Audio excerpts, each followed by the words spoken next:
ജെൻസികൾ മദ്യത്തോട് no പറയുന്നു. അവർ sober curious ആണ്, അഥവാ മദ്യപിച്ചാലോ സീബ്ര സ്ട്രൈപ്പിംഗും. മില്ലേനിയൽസിനേക്കാൾ ശരാശരി 20% കുറവാണ് ജെൻസികളിലെ മദ്യപാനം. ഇതുകൊണ്ടൊക്കെ തന്നെ മദ്യത്തിന് ഇപ്പോൾ ഡിമാൻഡ് കുറയുന്നെന്നാണ് പഠനങ്ങൾ പറയുന്നത്. ഇതിലിപ്പോ എന്താ കാര്യം? 2025 ആഗോളതലത്തിൽ മദ്യവിൽപ്പന 1% കുറഞ്ഞു. 1% എന്നാണോ?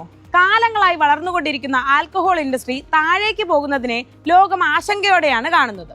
സോബർ ക്യൂരിയസ് ആയ ഇപ്പോഴത്തെ തലമുറ ആൽക്കഹോളിന് പകരം നോൺ ആൽക്കഹോളിക് ഡ്രിങ്ക്സ് ആണ് പ്രിഫർ ചെയ്യുന്നത്. ആരോഗ്യത്തിലുള്ള ശ്രദ്ധയാണ് ഇതിനൊരു കാരണം.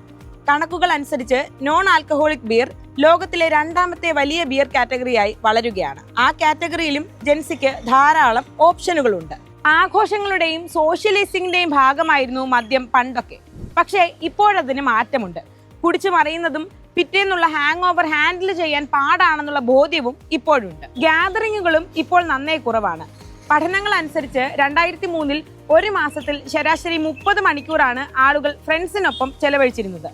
എന്നാൽ 2020 ആയപ്പോഴേക്കും അത് വെറും 10 മണിക്കൂറായി കുറഞ്ഞു. ജെൻസികളിൽ ഇപ്പോൾ കാണുന്ന ഒരു ഡ്രിങ്കിംഗ് ട്രെൻഡാണ് സീബ്ര സ്ട്രൈപ്പിംഗ്. ഒരു ഗ്ലാസ് മദ്യമോ ബിയറോ കുടിച്ചാൽ അടുത്തത് മോക്ടെയിലോ ജ്യൂസോ വെള്ളമോ ആയിരിക്കും.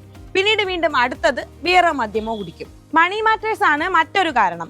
പണം ലാഭിക്കാനും ചെലവ് കുറയ്ക്കാനുമൊക്കെ ജെൻസികൾ മദ്യപാനം ഒഴിവാക്കാൻ തുടങ്ങി. മദ്യമായിരുന്നു പണ്ട് അവൈലബിൾ ആയിരുന്ന ലഹരി. എന്നാൽ ഇന്ന് സീൻ മാറി. അമേരിക്ക ഉൾപ്പെടെ നിരവധി രാജ്യങ്ങളിൽ കഞ്ചാവ് നിയമപരമാണ്. ഇതുപോലെയുള്ള ലഹരികളുടെ ലഭ്യത ജെൻസിയെ മദ്യപാനത്തിൽ നിന്ന് അകറ്റുന്നു.